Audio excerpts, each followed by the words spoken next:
Welcome, ladies and germs, to the earth and all else who would inhabit it. Today, is Tuesday, May 12th at 8:50. Did this about an hour ago, realized the camera wasn't on, so do it again after some dinner, which, once again, I ain't late. Start out with a wonderful Bible verse, which today's comes from Hebrews 11:1-3. Okay, what is faith?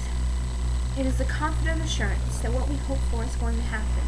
It is the evidence of things we cannot yet see. God gave his approval to people in days of old because of their faith. By faith we understand that the entire universe was formed at God's command, that what we now see did not come from anything can be seen. That's a huge thing to get your mind around. It's about your faith, and the more you trust in God, just the more you're gonna grow that relationship up, and the more you're gonna see how to His blessings too. So yeah, fully trust and rely on Him, and put your faith in Him. He knows what He's doing. So yeah, wanted to comment. Okay, so the whole the bread question that I did answer in my last video, and that you just answered, I did totally not know that we were going outside of food. I thought it was all food. I mean, if I had known you could include like inanimate objects and things, I would have said cats. Hello, cat. God created cats before people learned how to make bread. And also, those antique bicycles are pretty amazing top hats. So, yeah, those would have been definite things, the best things since the creation of man. My question, which you answered, which I'm now going to answer, was how should the U.S. respond to swine flu? This, which I really like, which is my new solution to swine flu becomes a pandemic.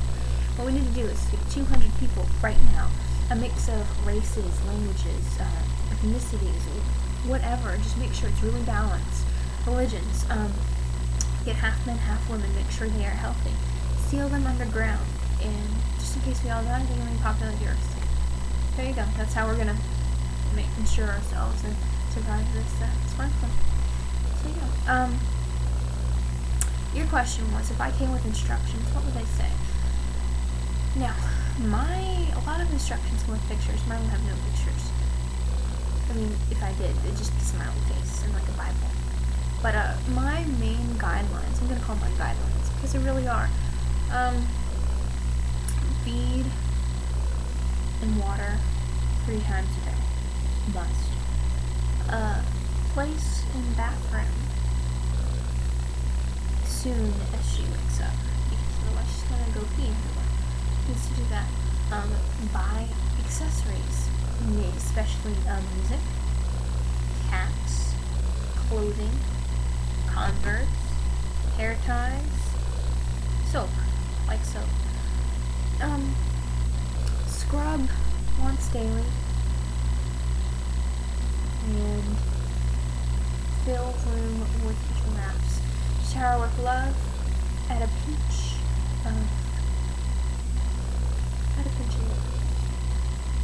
kindness, encouragement. Bring to church every Sunday and Wednesday. Shower with lots of hugs and kisses. And you will have one fantastic Trinity Bath. So those are my instructions. What are yours?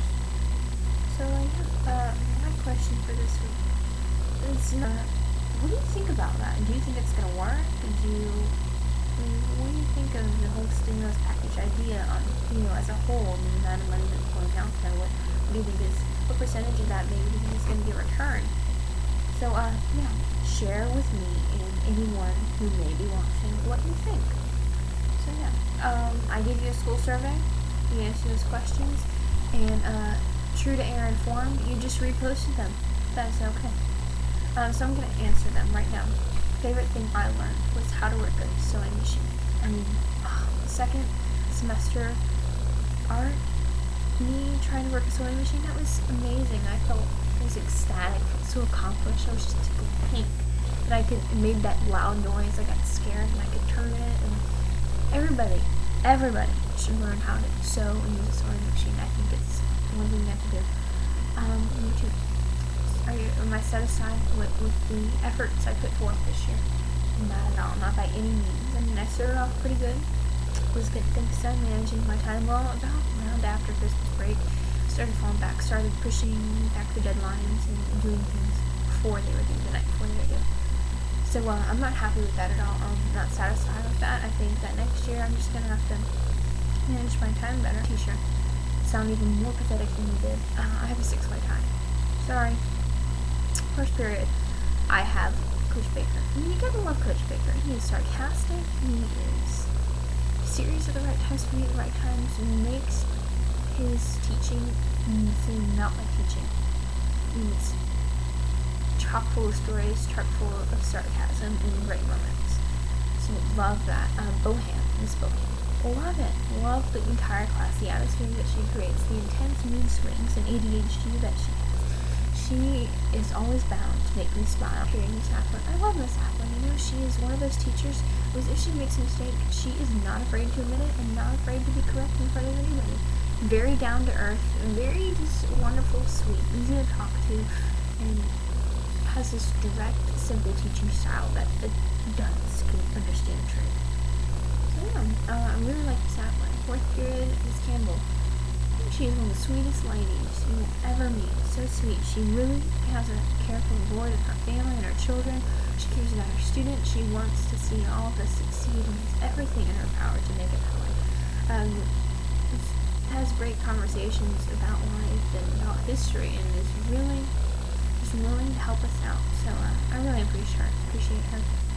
This period, Miss Rivera, crazy, wonderful, Dutch woman, Spanish teacher. Love talking to her. She's just like a fresh pot of bubbles in this flat soda candy called life. So she's always peppy most of the time. Has got this fiery spirit and this always egging us on to speak that Spanish. And then 6th period, Miss Bradshaw, the pet. Wonderful. I mean, I don't understand how you can contain that many rhetorical devices and so much knowledge and wisdom in one brain. I mean, she is the best arguer.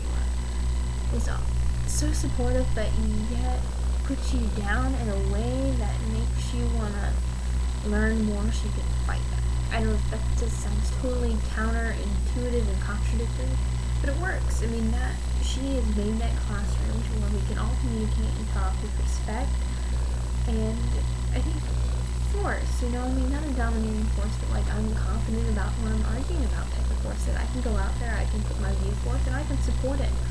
And, you know, she helps us to reevaluate our beliefs and to fill in those holes in our spaghetti strainers of knowledge. I'm just chock full of metaphors today. Isn't that wonderful? Yeah. I think that covers the teachers. New friends. I met Alicia Berry. She is so sweet. I mean, I love her. And we started off the year and just said hi. I mean, it was like immediately we just click, and I've got Nora over the year, and she's like a locker view down to me, and I talk to her every single day. It's not the same if I don't say hi to Alicia, because she's so sweet. I mean, my favorite moment this year would have to be in Miss Bradshaw's class. We were discussing something. Carmen was asking Miss Bradshaw, have you heard about the ladies that, you know, Daniel was talking about these ladies that went into the store and they wore these long skirts, they put the TV between their legs. Oh my gosh, it was so funny. Not only did the whole entire class crack up, Miss Bradshaw was laughing. It was the first time the entire year we've seen her laugh hysterically. She was like crying. Her face was beet red, her head was in her hand. She had to turn around like Dr. Evil does. It was so funny, and just Carmen kept going on and on about these old ladies stealing TVs by putting them in between their legs, and that they would have to come and check them and lift the dresses. And Miss Bradshaw just had her head in her hands and was dying. So yeah, that has been my year. It's been a really, really fun year. So yeah, okay, bye.